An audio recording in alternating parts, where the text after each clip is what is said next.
Hello guys, welcome back to my channel.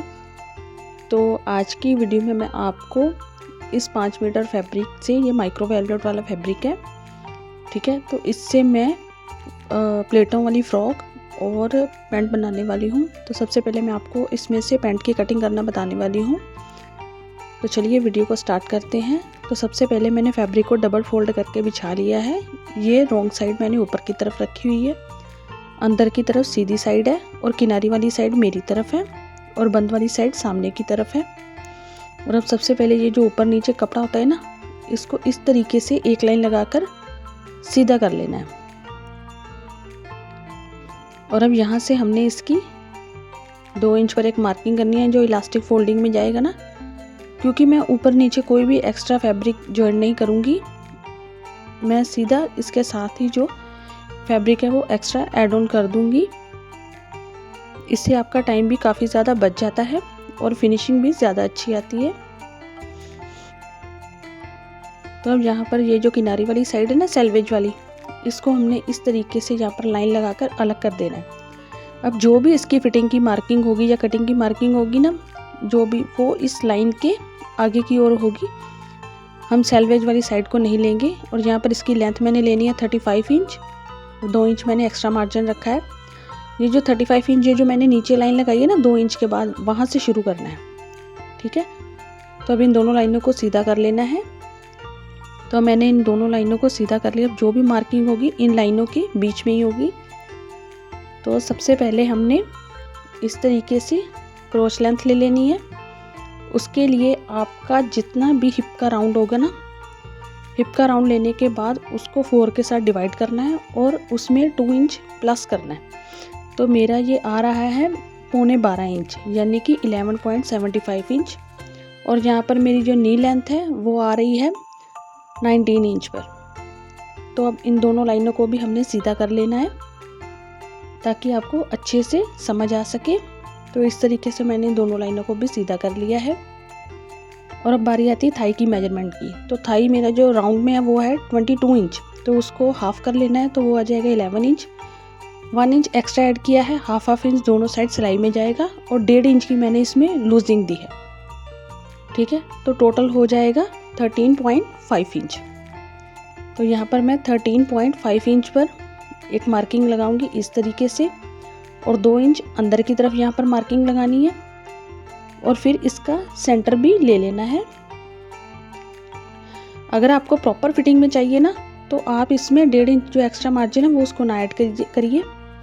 और जो भी आपका ऊपर सेंटर आया है उसको नीचे तक मार्किंग करके इस तरीके से सीधी लाइन ड्रॉ कर लेनी है। मैंने ऊपर इसको राउंड में फुल इलास्टिक ही डलेगा, इसलिए मैंने ऊपर को लाइन नहीं लगाई। नहीं तो ऊपर अगर बेल्ट होती तो सामने प्लीट्स की मार्किंग भी होती। तो अब जितना भी हमारा ये आ रहा है ना अंदर की तरफ, उतना ही हमने इस तरीके से इसको सीधी लाइन लगाकर इस मार्किंग को सीधा कर लेना है इस तरीके से। क्योंकि ये इलास्टिक वाला है ना, तो कमर का फिर अपने आप ही एडजस्ट हो जाएगा इलास्टिक डलने के बाद। तो अब यहाँ से अब हम बाकी की मार्किंग करेंगे। जैसे अब आपका घुटना जो है ना, जितना भी आपका घुटना होगा आपने वो ले लेना है। जैसे मेरा है 18 इंच, तो 18 इंच का जो हाफ लेंगे वो आ जाएगा 9 इंच। तो 9 इंच का भी हाफ ले लेना, तो वो आ जाएगा 4.5 इंच। तो 4.5 इंच दोनों साइड पर हमने मार्किंग करनी है सेंटर वाली लाइन से। तो यहाँ पर मैंने 9 इंच पर मार्किंग कर ली है। तो अब यहाँ पर मोरी का भी आपने ऐसे ही लेना। मोरी मेरी है 14 इंच, उसका हाफ ले लेना है 7 इंच, और उसका भी हमने हाफ ले लेना है 3.5 इंच दोनों साइड पर। तो यहाँ पर अब हमारी इतनी मार्किंग जो है वो हो चुकी है। अब आपने लेग शेप पर स्केल को लेना है और इन सभी मार्किंग को हमने आपस में मिला देना है इस तरीके से। आपका जैसे भी सेटिंग हो रही होगी ना मार्किंग के अकॉर्डिंग, आपने वैसे ही स्केल को रखना है और इस तरीके से इसको आपस में मिला देना है।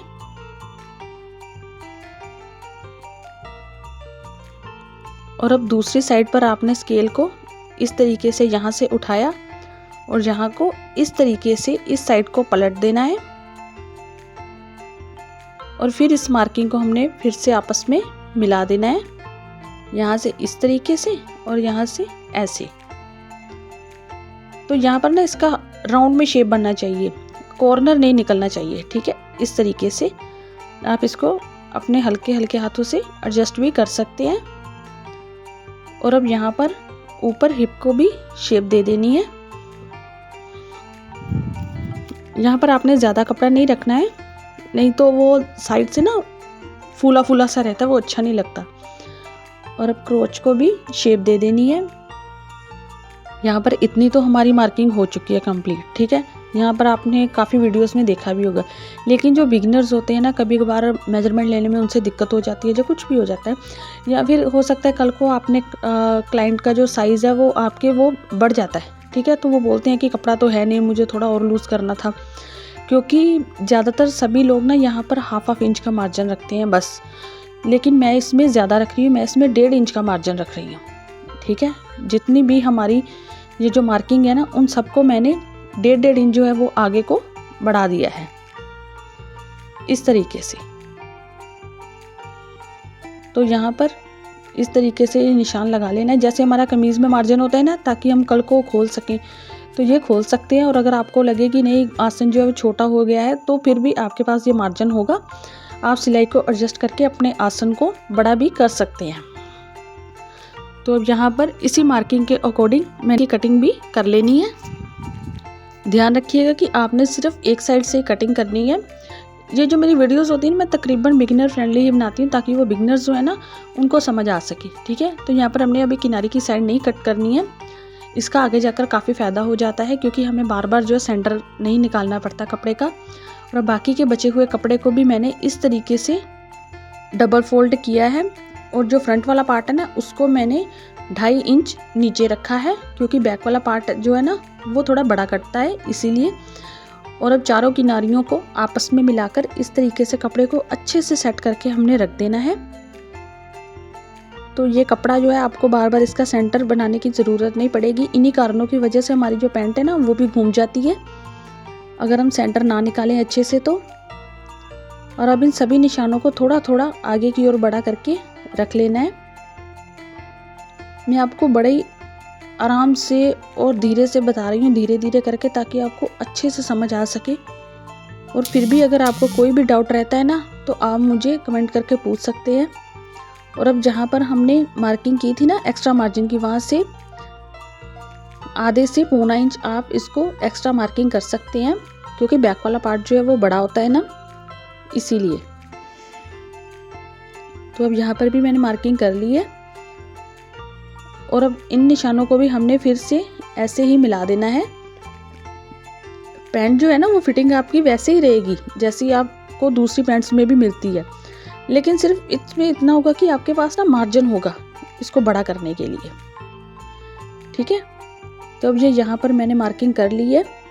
जो बैक पार्ट है ना वो आपका 1/2 इंच नहीं बढ़ेगा। अगर आप इसको टोटल देखेंगे ना, तो आपने जहाँ से ये जो मैंने मार्किंग की थी ना पहले वाली, उसको लेना है। ये जो मार्जिन लिया है उसको नहीं आपने लेना, तो ये टोटल आपका 2 इंच जो है वो बढ़ जाएगा।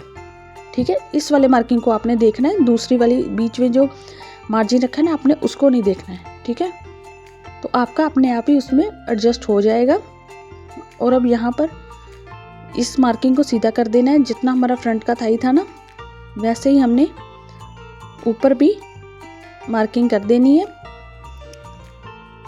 और अब इस निशान को भी हमने सीधा कर लेना है इस तरीके से।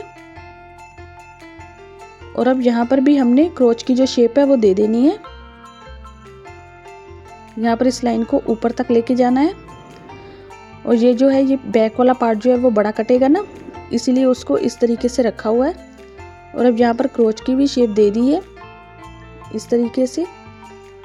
और अब बैक वाले पार्ट को हमने तिरछा करके कट करना है। आसन की तरफ से ऊपर रहेगा और साइड वाली तरफ से ये नीचे को आता रहेगा, तो ये तिरछे में कटेगा। तो अब यहाँ पर हमारी जो मार्किंग है वो कंप्लीट हो चुकी है। अब इसी मार्किंग के अकॉर्डिंग हमने इसकी फुल जो कटिंग है वो कर देनी है। अगली वीडियो में मैं आपको इसकी स्टिचिंग का प्रोसेस बताऊंगी।